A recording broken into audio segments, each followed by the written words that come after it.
Here we go. Episode 57 of the Hardline Sports Talk. I am Michael Merlo along with John Michael Masseri. And what a night it is. What a day it was.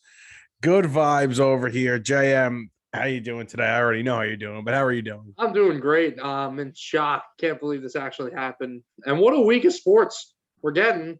We've already gotten, and we're going to keep getting. Tournaments are starting, right? March Madness. We got Yep. MLB's finally back in play here, and we're going to have free agency there, and then the NFL free agency starting. So, what became what was depression is now becoming a happy time. Baseball is about to go crazy with the frenzy of moves before spring training and really the start of the season. There's so many players unsigned. Like you said, you have March Madness starting up next week. You've had, the conference tournaments all week this week. NBA's winding down. There's some cool storylines there. And of course, the NFL never sleeps. And we've had massive trades, which we will get to in a little bit. But we have to start with baseball. We have to start with the Major League Baseball and the Players Association coming to an agreement on a new CBA.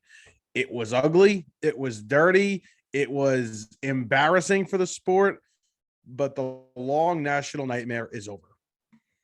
It is over. They are probably going to save some face now. I think that was just about the last point they were going to be, because then they were going to start losing games, and we're going to get 162 games in now. So, it definitely was a horrible 99 days, especially the past 10 to 20, right? A lot of, oh, we're so close, never mind, setback, new problem, right? International draft, CBT, whatever was giving us a problem. But finally, cooler heads prevailed somewhat. I mean, it wasn't a unanimous decision, but we got it done. When we spoke, me and you spoke yesterday on the phone, I said, I can't envision it. I don't know what it looks like when they actually come to an agreement. What happens? What's the procedure? What's the tweet going to look like? And just when is it going to be? And what's the deal going to look like? And it finally happened today after about an hour of just refreshing Twitter every 10 seconds to see what was going on. Updates kept coming in.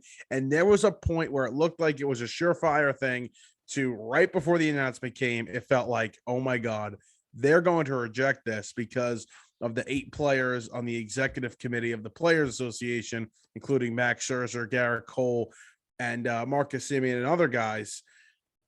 They all rejected it, but 26 out of the 30 teams did accept it. It goes through. Thank the Lords. Right. It looked like another here we go again, because first it looked good. They were saying they were getting really close. The players were tweeting eye 2-yard emojis. line. Right. Yeah. They said they're on the 2-yard line. And then all of a sudden it was like, well, hold up. I'm not so sure if we're there yet. And it's like, well, here we go again. We thought we were about to be there, but we're going backwards again. But somehow, by the grace of God, we got through it. And now we're supposed to be entering. We're not supposed to. We are entering a crazy part in the MLB offseason, one that we have never seen before, right? We still have premier free agents who are going to get average annual values of over $30 million. They're still not signed, and they need to be signed soon because the first spring training game is a week from now. So they got to get cracking. We're less than a month away from opening day. And nobody wants to see Freddie Freeman, Carlos Correa, etc. still out there looking for a team to play for, and we're already playing baseball in April. So that's not going to happen. There may be some guys who make it to the regular season that still aren't signed, but for the most part, the big name guys, they're going to be signed.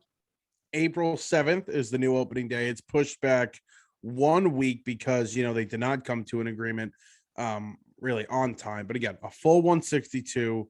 The first series of the year or whatever game that was missed in the first week, a 3-game series is added to the back end of the schedule, and the other 3 games are going to be made up with doubleheaders and things like that. So we're not missing a single game. There are obviously new rules. It's going to be a 12-team playoff. There's going to be No banning the shift, that comes 2023. Larger bases, that's 2023. Pitch clock, that's also 2023. But this year we get the no universal DH, no more 7 inning doubleheaders, and no more runner on second base to start the extra innings. Thank the Lord. We have real baseball now. And I'm happy now with the universal DH as well. Yeah, I was a big fan of that happening, right? I'm not one fan of seeing pitchers go out there and batting 120, and once in a while you see a home run and everything like It's that. fun. I like the fact that there's symmetry now with both leagues, right? Same rules in either league. The whole banning shifts, I think that's going to be really interesting. I mean, I know it's not going into effect this year; it's going to be the season after, but that's a really big change. I mean, we need to see exactly what they mean by that. Is that, you can't have your feet outside the infield as an infielder? Does it mean you can be, but you just have to have two infielders on each side of the bags, right? We don't know exactly what the terms of it are. Not at But all. I was reading an article in The Athletic the other day, just curious about Joey Gallo, a guy who's basically shifted uh, the defense has shifted for basically the most in the MLB. I mean, I looked at it, he was in the top five. I think Jaimer Candelario of the Tigers was number one last year, but he's I thought always Jose Ramirez was number one. really no. I saw it. It was Candelario. I didn't see Jose Ramirez's name, but yeah, I thought I Gallo's saw always Jose Ramirez top five. in the top five for that. But they said that his batting average, when not shifted against, was like 60 points higher. Oh, They also have a measured. Oh, I'm sorry. I think I might be getting it confused with hits taken away.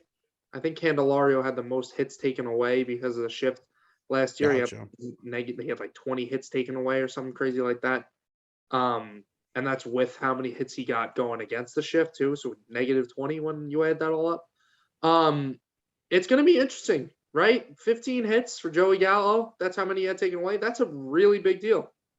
That may not sound like a lot. When you think about it, that is like a 60-point difference, a 50-point difference, something like that. You go from a 185 hit season to a 200 hit season. That makes a big difference in your batting average. So it's going to be really interesting, right? My only thing is that, and I'd like to find this out, and obviously we're going to learn more about it as time goes on, especially when it gets implemented next season, is that how long were they shifting for? Have they been doing a shift for hundreds of years? Because I'm a person that wants to try and preserve the history and be able to have the numbers really match up and try and compare them as best as possible to other eras, and not just going back 100 years. I'm talking about going back even 10 to 20 years. Is it the same? Because if they were shifting back then and now we're not, and I know there's so many differences in the game, but the numbers are still skewed. Right. I mean, I think there might have been some shifting going on, maybe, but you look at the numbers in 2013, right? 6,882 shifts took place across the league over a 162 game season. In 2021, 59,062 shifts took place. So that's, more than almost 10 times the amount of shifts happen in less than a 10-year difference. So it's been increasing year after year. The only year it didn't increase was from 2016 to 2017, but you go from 6,000 to 60,000 in an 8-year span. It was just going to keep going up and up, and especially recently, it was going up. It was an adopted philosophy that a lot of teams were getting used to, and it was really starting to change the game. So now it's going to be really interesting to see the way that kind of reverses, right? What guys who are trying to adapt their game because of the shift, now when they try to go back to their old ways, will they get there? Will they be caught in limbo, right? They won't really have an identity as a hitter. It'll be hard for them to revert back to their old swing or their old approaches. Maybe some guys who came up during this time last year, the year before, when shifts were going heavy, maybe now they break out or they do the opposite. They slow. Who knows what's going to happen? I do think it will generally increase offense around the league, though. and I think that's the most important part here, and that's their goal, is that they want more balls in play, they want more excitement throughout the game, and I think that is a plus, which is why I've been so iffy on it. But I think at the end of the day, if you're able to enforce it without having too many issues, then I think it'll work, and it'll do the job that Major League Baseball wants to do. Baseball is more exciting when the ball's in play. So I think this will end up being a good thing. The pitch clock is a little, I have a little bit of an issue. I got to go back and watch and kind of time it and see if they're going to be rushed, if the pitchers are going to feel rushed. Is it also, I have a question. I don't know if you know the answer to this. Is it when they catch the ball or is it when they toe the rubber? Right. I'm not sure. It's got to be when they toe the rubber, I mean, right? we've been talking about a pitch clock for years now, and it was implemented, but not the way we thought it was. I Right. mean, It's got to be 14 seconds. the It's amount got of to be when times you I'd be toe at the a rubber. game and you look up at that clock and it'd be at zeros and nothing would happen. Are they going to strictly enforce it now? Who knows? I'm excited. I'm excited for the 12-team playoff, which the format will be the first two teams, division winners, the two best division winners in each league will get a first round bye. They'll automatically go to the divisional round. And then the last four, so the last division winner, and then three wild card teams will play each other in a best of three series. The team with the better record, or, yes, the team with the better record will host the game, the division winner and the team with the better record. Sorry. All games in their parks, 3-game set. And then the winner of those series goes on to a normal five-game divisional round. Baseball I just got know. even harder to get to the World Series. Yeah, it was already very difficult. But it's going to provide some entertainment. I am happy that it is a 3-game series, right? It's not a 5 or a 7-game series. I think when we look at sports like the NBA, they do best of 7 in 4 rounds. I mean, that's just way too long. The postseason lasts about 2 months. So I'm glad to see it's like that. I'm also glad to see that, like you said, 3 games at home, right? No home games for the lower seed. I like that a lot. It's just like a normal series. I think that team should have that advantage. The higher. Yes. I am excited for the new changes for the playoffs.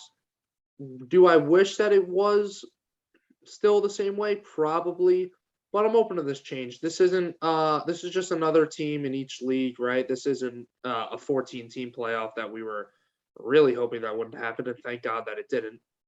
And it's going to be really it's going to be really interesting to see those teams that are just on the bubble that finally make it, if they can make a little noise, like your Seattle Mariners of last year / Blue Jays, right? One of those teams gets in, who knows what happens? They get hot, right? Now it's going to open even a bigger opportunity for a team like the Mets to make it. We hope we're winning our division this year. Mm-hmm.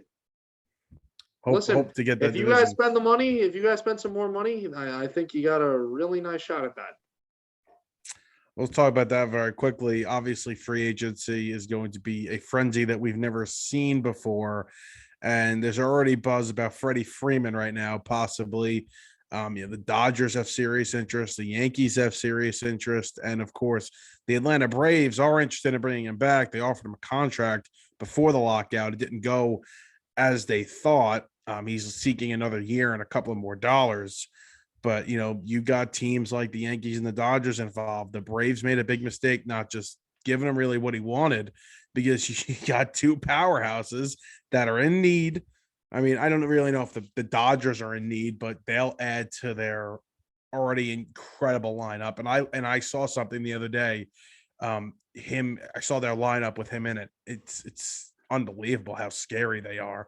And you add him, to Yankee Stadium.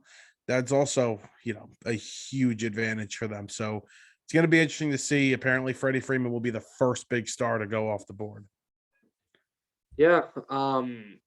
It really does seem like he's going to be out of Atlanta, which is crazy because if we said that at the beginning of the offseason, that would be considered crazy. Mm-hmm. A guy who has been on the Braves forever, right? And he finally got that World Series, and the Braves have the money, right? They're not in there's no cap, uh, there's no cap in baseball, but they're not in cap hell kind of a thing, right? They're not pressed up against the luxury tax, They got uh, money. but they don't. Doesn't really seem like they're pushing to keep him. So hopefully they don't know something that everybody else. Hopefully they don't know something that everybody doesn't know. Um, Freddie Freeman might be in a different uniform, and that's going to be really weird to get used to. I hope it's a Yankee uniform. I've said many times on this show, I believe, that how much I love Freddie Freeman. But this is a guy who's a premium bat that doesn't hit the market much. An MVP, right? He's been a top 10 hitter in the NL the past couple of years, and he's not that old, especially for a first baseman. He's in his early 30s. He's not that old. His bat will play well in that stadium, and he's not asking for an incredible amount of money. Not at all. He's asking for about 6 years, $180 million in that range, give or take $10 million, the up or down. That's not a lot of money at all. And if I'm the Yankees, you know how I feel. I would make the move. I'm also slightly biased toward that because I do want him out of the National League East and out of the National League. But it makes too much sense. But I could also see the Dodgers saying, we lose Scherzer. We have this money to spend. I don't think they're going to go after Correa, although their name has been there. It's been brought up. I think it makes sense for both teams here. It does too. I mean, the Dodgers have incredible flexibility for a team that has all these contracts and star players. But Max Muncy being able to move around is a huge plus for them. Yep. I mean, think about all the incredible left-handed bats that could be in that lineup if Freddie Freeman does sign there. It's scary to think about. You got Muncy and Freeman, and then if Cody Bellinger returns to the form that we're used to seeing, that could be incredibly scary. And then we're not even talking about the right-handed hitters like Trey Turner and Mookie Betts, and then you have Chris Taylor, who they brought back, who had a really nice season for them last year, along with Justin Turner, right? Will Smith, that is Will Smith. That is Gavin very, Lux. very scary. Gavin Lux is 22, 23 years old. Gavin Lux hasn't panned out for them the way they wanted him to be so far, but he doesn't even have to. He's just got to be solid. I wonder if they're going to be in play for anybody like a Schwarber or a Rizzo. I don't think they would get Rizzo to move Muncy to second, right? I think they would need Freeman or a Matt Olson. I don't know if they're interested in trading for Matt Olson, but right. I think it would take a talent like that. If not, if they lose out on Freeman, I could see them throwing their hat in the ring for Trevor Story or Carlos Correa. It would be it makes sense, but at the same time, it doesn't, because they did trade for Trey Turner. They did have him playing second base when Corey Seager was back and healthy. Do you want to do that again? Do you want Trey Turner to be your second baseman? They did also let Seager walk, knowing they have Trey Turner. Right. And then it becomes, who do you prefer? They went at Corey Seager. It's not like they just, they didn't just let him walk. I shouldn't say that. They offered him a contract. They offered him an 8-year contract. He's got more money in Texas, so he goes there. So maybe they are in the market for a shortstop. I didn't even think that they were going to offer him a contract. I thought they were just going to let Corey Seager walk, and they'll figure out second base as they go along.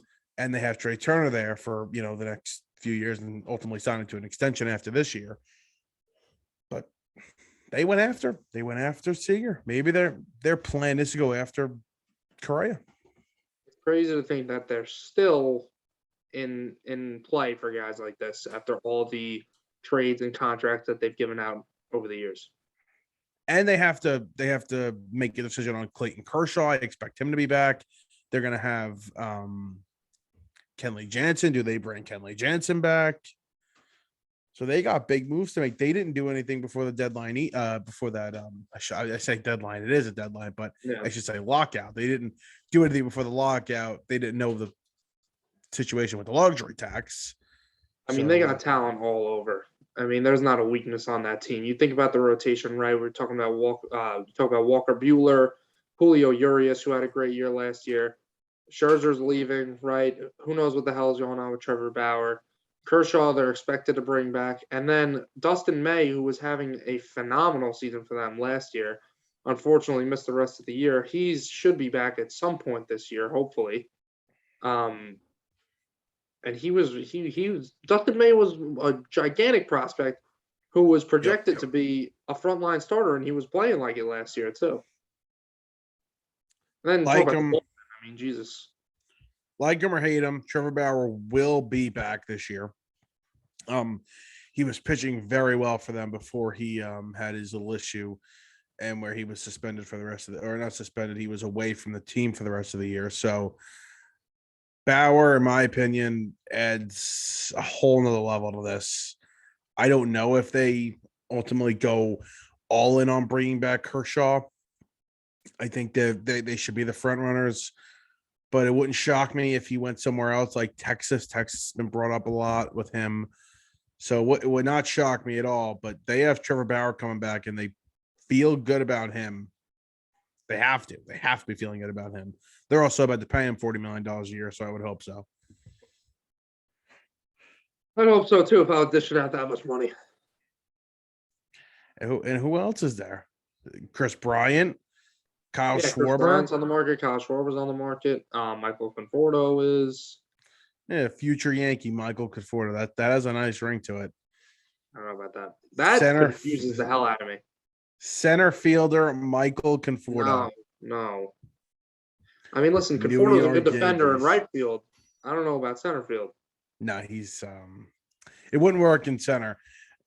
It's interesting, the lefty and the lefty, little short porch and right just doesn't. I can't put two and two together with that the Yankees are interested in him when they're needing the outfield as a center fielder. Right. And what kind of contract does Michael Conforto get either? Does he get a 1-year deal or does he get a 5-year $100 million deal? Well, it's weird because if he wanted the 1-year deal, he had $18 million on the table from the Mets. Yeah. So why would he decline that? And then he doesn't get signed before the lockout. And now he's in a tough situation. I don't know if I would sign a long-term deal. I probably wouldn't. I think if it came at the right price, I would sign it, right?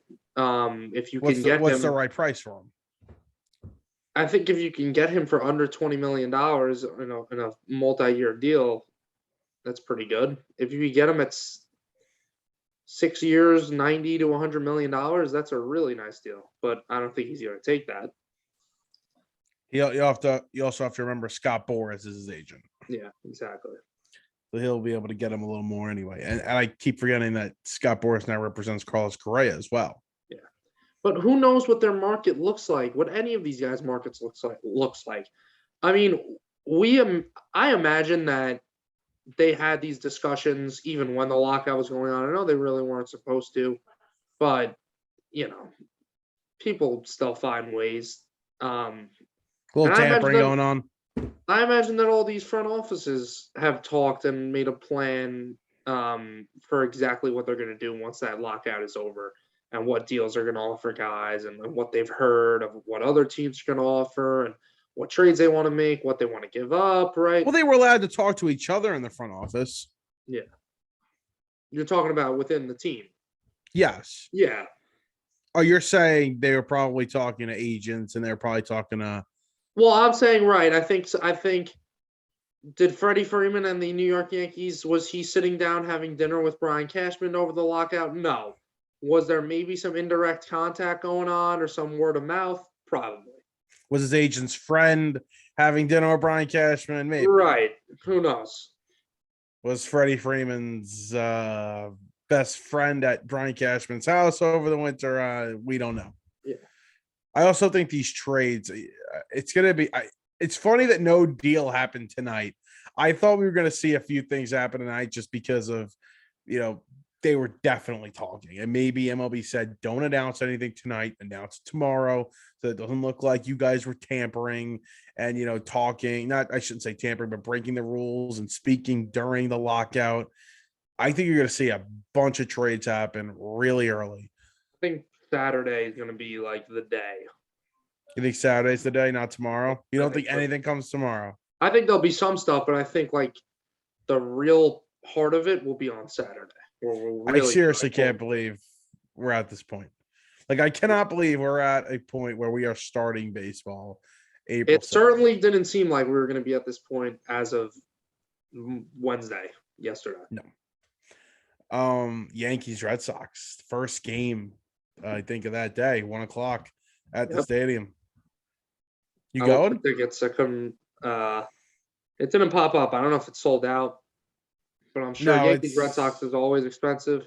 And then opening day on top of that, I'm sure it's not going to be no. It's not going to be a cheap field trip. So I don't know about that. nothing's up yet. I wouldn't what do you call it?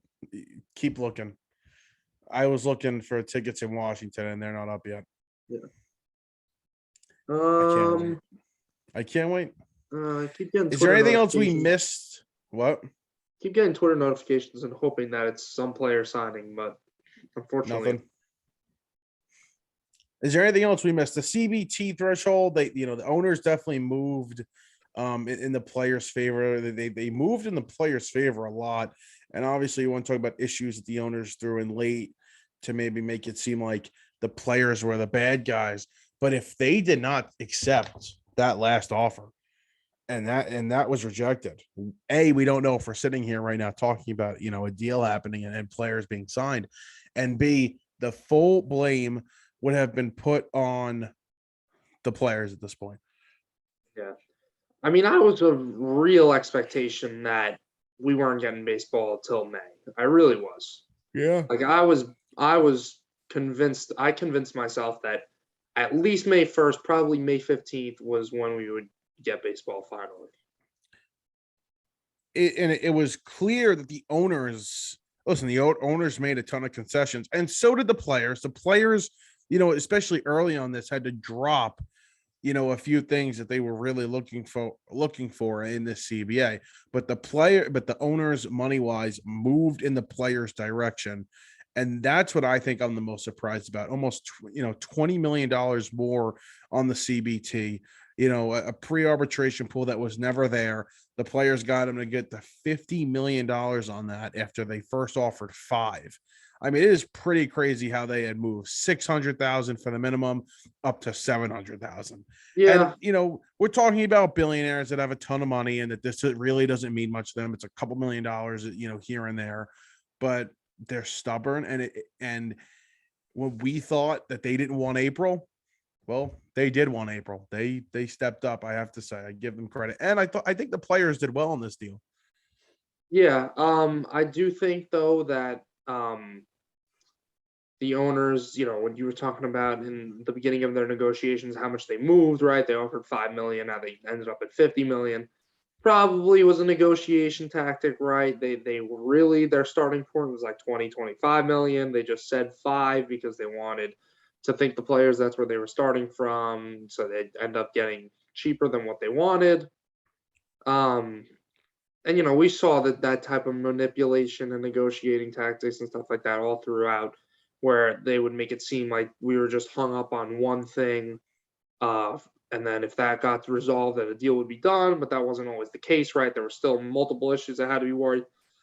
I didn't even hear about this international draft until the past couple of days. It never really Right. was a topic. It's still not solved, but it will be solved in a couple of months by July or whatever the deadline is for that. But yeah, I think a lot of this had to do with just negotiation skills and tactics and whatnot. I read today that Bruce Meyer and Tony Clark most likely are going to be voted out Wow, of their positions. Not good. not good Not at good. all. Well, they haven't done a good job in the past. They haven't done a good job. I mean, if they were the ones that said if that was the recommendation to the committee, the executive committee on the players side, are you kidding me? You almost botched the deal. You almost botched a very good deal for the players. Thank the Lord. I'm so thankful that they finally got this done. With everything going on in the world, we're finally, look like we're out of a pandemic. This feels good. And on top of it, we got, I said before, the broadcasters. They're back on the road, which is a huge deal. Huge deal. Definitely. I heard John Sterling today on the radio. He's he's an interesting cat. He's on. I didn't even know he was on the radio. No, he just did an interview quick. Okay. All What'd he right. say? It was before the lockout was over, and he was just talking about how, what was going on, and that the Yankees need to do so much when they're out of it, and things like that, and how he likes the pace of play. He wants more of a pace of play, and he likes the new rule changes, which I'm surprised about, honestly. Good for John. Good for John is right. All right, so we're gonna take a quick break, and then we've got some NFL. We have some massive trades, 4 major trades in the NFL we got to get to. But first, little break. Here we go. We are back, episode 57 of the Hardline Sports Talk. Michael Merlo and John Michael Masiri here with you. Little NFL news, because not really little NFL news, huge NFL news. Little NFL topic here, though. It is March, but the NFL never stops. They never stop. They always own the news cycle, no matter what month it is. There's always something breaking in the NFL. And over the last couple of days, we've had massive trades happen. The first one we do want to talk about is the Russell Wilson trade to the Denver Broncos from the Seattle Seahawks. The Broncos send over Shelby Miller, defensive lineman. Did I say that right? Shelby Harris. Shelby Harris, Shelby Miller, pitcher. Shelby Miller is the pitcher for the Diamondbacks who was horrible, yeah. Traded for Dansby Swanson, yes. So we had Shelby Harris, we had Drew Lock, we had Noah Fant, 2 first-round picks, 2 second-round picks, and a 5th-round pick to the Seahawks for Russell Wilson and a 4th rounder. The Broncos. First of all, what do you think of this trade for both sides? Who wins the trade? I don't think it's crazy to say that it's a win for both sides. I think the Broncos are in a position where they could give up that draft capital. I think they've got a really good defense there. They've got some nice weapons for Russell Wilson. The offensive line is solid. I think it's a solid roster around Russ that he should be able to succeed with. Do I want to start talking Super Bowl about them? I don't think they're at that point, right? I think Matt Stafford was going into a much better situation than Russell Wilson was. Right. When we talk about quarterbacks getting traded, I mean, Matt Stafford was given a Super Bowl caliber roster right away. I don't think the Broncos are at that point. And I think the Seahawks, I'm still shocked that he got traded, but I think it was getting to that time where they really had to rebuild. I think it is that time already. Now, could that have been done with Russell Wilson still there? Possibly. It would be a little bit more difficult, right? They wouldn't have all the picks that they have right now, and they were already losing picks because of the Jamal Adams trade and some other moves that they made. So, yeah, I think both sides did a pretty solid job. You get 2 first-round picks. You get a really good young player in Noah Fant. Who knows what there is to expect out of Drew Lock. Shelby Harris is just a throw-in, right? He's 30, 31 years old, solid defensive player, but nothing that is going to knocking your socks off. Sell you a bunch of jerseys in the team store. But yeah, I mean, like I said, the Seahawks, they're going to have to really do some tear down that they're already doing now, right? Bobby Wagner was released. There's been rumors of DK Metcalf being on the move. There goes the AirPod for Merlo. 3rd time. And the Broncos, I mean, first of all, if you're an AFC West fan of any team, this is just getting ridiculous at this point. An arms race. I mean, Derek Carr is the worst quarterback in that division, and you can make an argument that Derek Carr is the top 10 quarterback in the NFL. The AFC, after that, if you're just an AFC fan, you got those 4 guys, right? With all possibly top 10 quarterbacks, and then you add the guy who just went to the Super Bowl and Joe Burrow, Lamar Jackson, Josh Allen, who's probably going to win an MVP pretty soon. Even Tannehill's a solid quarterback. Mac Jones, who knows what he's going to be. I feel like I'm forgetting somebody important right now. Burrow, I Lamar, don't think you are. I would throw in the Colts have a Watson, fantastic roster. possibly. Who knows? Yeah. Yeah, but I mean, I said it to you on the phone the other day. The AFC is literally capable of having 10 teams that win 10 games. I don't know Yeah. what the mathematical chances of that are and whatnot, but they got a lot of really good teams in the AFC. And the NFC is, the complete opposite. I mean, I was doing it tonight, trying to name 7 teams better than the Minnesota Vikings, and it's pretty difficult. Right. That's just it shows you the level of competition. Apparently, the Washington Commanders, Washington football team, they offered 3 first-round picks for Russell Wilson. He was not going to waive his no trade clause. The Philadelphia Eagles were interested in Russell Wilson. He was not going to waive his no trade clause to go there. He waives his no trade clause, to go to Denver, a very ready-made roster. And I do want to say this, but I forgot I brought it up the last 3 days, and now I'm Well, blanking on it. I'll let you think about that. Yeah, go. I get that this just proves that when guys are going to get traded to places, I mean, it depends what they are in their career. I mean, I don't think Russell Wilson needs to prove as much as some other guys do. He already has 2 Super Bowl appearances, 1 Super Bowl ring. Probably should have had a second one. We all know what happened in that New England game. Yep. It shows that Russell Wilson's got a family. He's got a wife. I think he has a kid, right? Yeah, I think so too. It's more about. It's not all about, what team do I want to play for, who has the best roster. Because if it was just who has the best roster, I think he would want to play for Philadelphia. I mean, you have a roster that made it to the postseason last year, 3 first-round picks in this year's draft alone. You got to stop wearing that haircut. I mean, this is just ridiculous. It's falling out again. I know. There are some weapons that need to be addressed, but Russell Wilson's been dealing with a crappy O-line his entire NFL career, and the Eagles have just about the best one in the NFL. So that would be really appealing for him. Yeah, it would be appealing for him, but I kind of feel like the roster overall, when you look at the defensive side of the ball, the weapons, the Broncos are a better team. Maybe the Eagles did overachieve a little bit last year, but also I think the path to the postseason and the path to a Super Bowl is much easier in the NFC than it is in the AFC. I mean, yeah, especially in this division. Yeah, exactly. You got to get through those 3 teams to win your division, and if you don't win your division, then you got to play in the wild card. Then you're going up against teams like Buffalo and Cincinnati, and Baltimore is expected to be back there next year, and who knows how good Tennessee is going to be again, and obviously Kansas City. So there's a lot of good teams there in the NFC, in the AFC, and when you go over to the NFC side, the Cowboys, we're still trying to figure them out, right? They'll have some good regular seasons, but it doesn't really seem like they're a team that can play well into the postseason.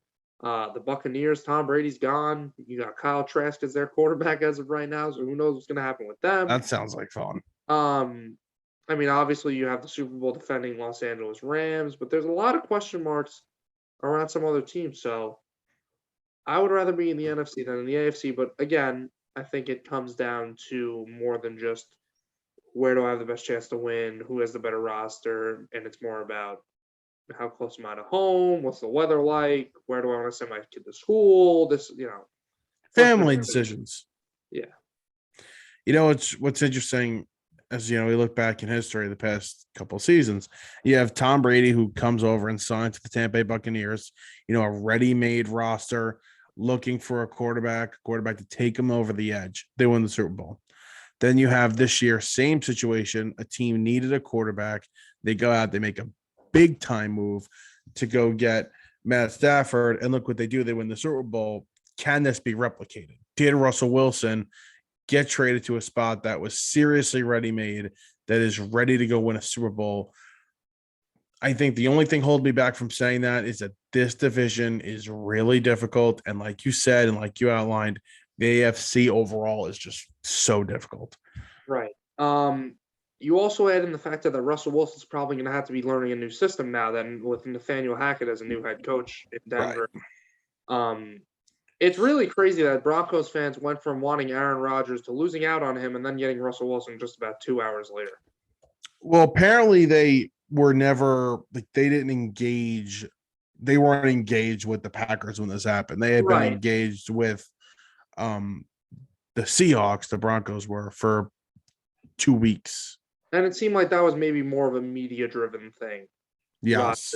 wanting to leave and wanting to go to Denver, right? It just seemed to really make sense, and the media drove up that story a lot.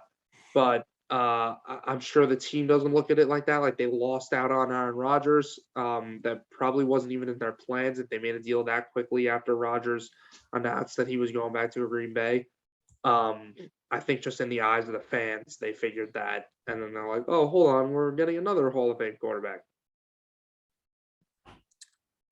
Must be nice. Hmm. Super Bowls, going to Super Bowls, winning Super Bowls. Must It's be been nice getting successful. Peyton Manning from Indianapolis and then 10 years later getting Russell Wilson from Seattle. Could you imagine that? Could you imagine having a franchise quarterback like that on your We're roster? trying to draft a franchise quarterback. Let's just sign one. Let's trade for one. Who cares? I think this is a good roster, and I've been arguing with people, for the past couple of days. I think this is a playoff team. I think Russell Wilson has been a little underappreciated the last couple of years. He hasn't finished off the season as strong as he started it. He's going to have to put a full season together for people to really believe. But you saw what happened with Nathaniel Hackett, in this kind of system, and Aaron Rodgers with obviously Mike LaFleur. He excelled, and an older quarterback excelled, and I think the same situation is going to happen here in Denver. And I think this is absolutely a playoff team. The division's loaded. I get that, but I think all three teams make it. The Chargers, Chiefs, and Broncos. But what I did want to kick it to was Aaron Rodgers. If you're good with the Russell Wilson stuff, I am. Aaron Rodgers is going back to the Green Bay Packers. He announced through Pat McAfee that he is coming back. And then as soon as the Russell Wilson story breaks, which was really funny, he then goes out and tweets saying the number that's being reported for my contract is wrong. I just wanted to come here and say, I can't wait to be back. And he's just playing this up, man. He's playing it up. He needed the attention right back to him when it was stolen when Russell Wilson gets traded. It's pretty funny. Yeah, he is playing it up. We've been saying it a lot. There's been rumors for about a year now of where Rodgers is going to go, right? If he's done in Green Bay, where is he going to retire? Is he going to go to Jeopardy? Is he going to go play quarterback for somebody else? A 4-year deal. That is, I know the deal isn't final yet, right? We're still Right. 4 years, 200 million, but that wasn't Probably in that range. right. It's probably although I did see something saying it's a team-friendly deal. So I don't know how you could go from $50 million a year to a team-friendly deal. I mean, you Well, have to come. that they just move this money around like it doesn't Yeah, matter. They do whatever they want. yeah, $50 that's million a year could end up being, they'll come out and say, oh, well, this is just cap friendly. Yeah, because you push it down the road for 50 years, then maybe it is. Yeah. and listen, I understand the Packers front office. They didn't expect Aaron Rodgers to have this type of career trajectory, right? When he was in his last year with McCarthy, and then after his first year with LaFleur, having a couple mid-20 touchdown seasons, it didn't really seem like he was ever going to get back to that MVP form. At least they didn't think so. Then they drafted Jordan Love with the concerns about Rodgers' age, and now Rodgers is back to throwing 40-something touchdowns and winning MVPs in back-to-back years. So, they're saying, oh, crap, welcome back, Aaron. And now they're going to have to trade Jordan Love or do whatever they want with him. I mean, you have to trade him. You can't keep the guy on the bench Can't for just keep him, 4 years especially if it's a 4-year deal. and then have him start when he's 28 years old. I mean, that's just absurd. So, there's a couple teams in need of a quarterback now. The Colts need a quarterback. Heard a little bit about Ryan Tannehill. I mean, I'm sorry, Jimmy Garoppolo to the Colts. That makes the most sense. Possibly Jordan Love to the Colts. The Steelers need a quarterback, maybe Jimmy G or Jordan Love for them. Who knows? I think it's going to be really interesting to see the way Jordan Love is perceived by the rest of the league and what kind of package that the Packers can get back for him. Is he worthy of a first-round pick getting traded back? I think that's what you'd have to get for a guy that's going into his 3rd year in the NFL, and was a first round pick. But it's going to be hard for the Packers to convince teams and say, "Hey, listen, this guy's really promising." I think Jordan Love is going to have to be viewed as a quarterback in this draft class, right? And Yeah, if you feel good about that, and let's say you're at the late first round selections, you got to make a move to move up and go get him and get him on your team. It's very I interesting mean, because Aaron Rodgers did not become the story that day. It was just like that. A star quarterback switches teams, and now because he's staying on the same team, it kind of became no story. yeah, and there's some older quarterbacks. I mean, Kenny Pickett is 23, 24 years old, whatever he is. There's Yep. not a lot of 21-year-old quarterbacks in this year's draft, and Jordan Love is 23 years old. So yeah, I mean, I get obviously he's going to be eligible for a 5th-year option in 2 years, and maybe be an unrestricted free agent or whatnot. Right, his timetable in terms of contract and money is different than rookies. They'll have an Right. extra 2 years on their deal. But when we're just talking about, the future and how long guys are going to be sticking around on your team, Jordan Love's 23 years old, so he can be treated just like a rookie. It'd be nice to get him out if possible, if you can Yeah. get him out. Unless the number of 4 years that's being reported is wrong. Maybe it's a 1 or 2 year extension. And then you're like, okay, we're gonna let this guy learn behind Aaron, and then we'll give him the keys when he's ready to go. And when Yeah. Aaron's gone. Hey, man. Long day. It's been a long day. One more, We're still very long rolling. day for me. What? But we're still rolling. We're still It's rolling. powering through. 2 more trades we got to get to before we wrap this up. Carson Wentz to the Colts. Carson Wentz to the Colts. It's been a long day. Carson Wentz from the Colts to the Commanders, like we brought up before. Washington went after a bunch of different quarterbacks. They called about Aaron Rodgers. They offered 3 first-round picks and more, I believe, to the Seahawks, and they even went after Derek Carr. And apparently they made it. They made a call to the Chiefs about Patrick Mahomes. I don't know how Gotcha. true that is, but I Smoking kept crack. seeing that. But the Commanders now have excuse me, Russell Wilson. Thank God they don't have Russell Wilson. They have Carson Wentz, who was plan B. And apparently Carson Wentz, the Colts were willing to just get rid of him like that was because of issues in the locker room and relationships with the front office that they were just fed up with him. Yeah, and that kind of seems like wow, I'm really cracking right now. That seems like a shocker to me because it really seemed like Carson Wentz was loved by his teammates, especially in Philadelphia. Got a Yes. lot of defense from his teammates when he was traded and wishing him the best and saying, he's a good guy and whatnot. So definitely interesting to hear that coming out of Indianapolis. I'm here to defend Carson Wentz in terms of his performance on the field because I've seen a lot of people making fun of the Commanders and saying, "Wow, really, you guys really found your guy," saying that sarcastically. Eagles and Cowboys and Eagles and Colts fans saying, "Oh, good luck." Carson Wentz, listen, did he have the best year last year? Was he an MVP type guy? No, of course not. I don't think people expected him to be like that. Did he have But a he good was year for the good. Colts, though? He did. I mean, I know numbers aren't everything, but having 27 touchdowns and 7 picks, that's got to, mean something. And from watching him play last year, he seemed a little more relaxed as a quarterback, right? We saw him his last year in Philadelphia running for his life and Yep. just trying to make that home run play on every single play. But the Colts season didn't end up the way they wanted. He didn't play well at all in that last game against the Jaguars. But guess what? Guys have bad games. It was his first year with a new team, right? New coach, new everything, new weapons, whatnot. I think this guy still deserves a chance. I think he's been dealt a bad card in his career. He's been getting a lot of criticism wherever he goes and whatever situation he's in. And I still think that he's got talent and can be a solid quarterback in this league. Yeah, we forget that this guy was so good, and it wasn't a long time ago. And for the Commanders, the Commies, as their nickname is going to be, most likely it should be. Oh, that's great. It's interesting.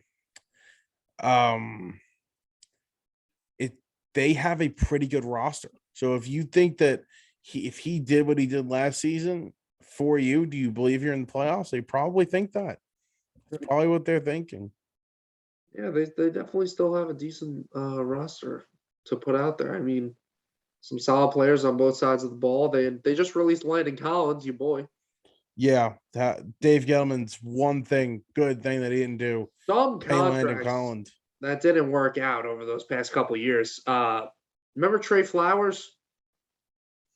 Huge, Trey Flowers. huge Yes, free, yes, yes. huge free agent D end who signed with the Lions when Matt Patricia was the coach, left New England, and was supposed to be really good for them.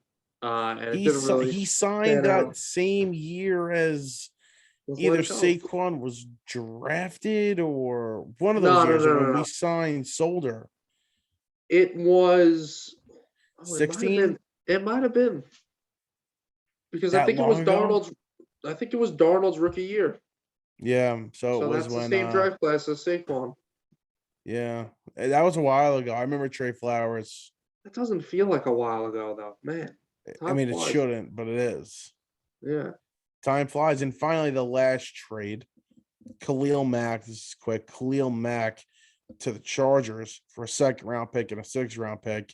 I'm gonna Good. guess the Chargers are gonna take up all the money here on this contract, but the Chargers pair up Joey Bosa and Khalil Mack on each side of the field. Each side, every tackle has to deal with this from now on. It's an arms race in the AFC West. You have all these great quarterbacks, and now you see a team who already has a fantastic young quarterback. Now adds to this with a stellar guy on defense if he's healthy.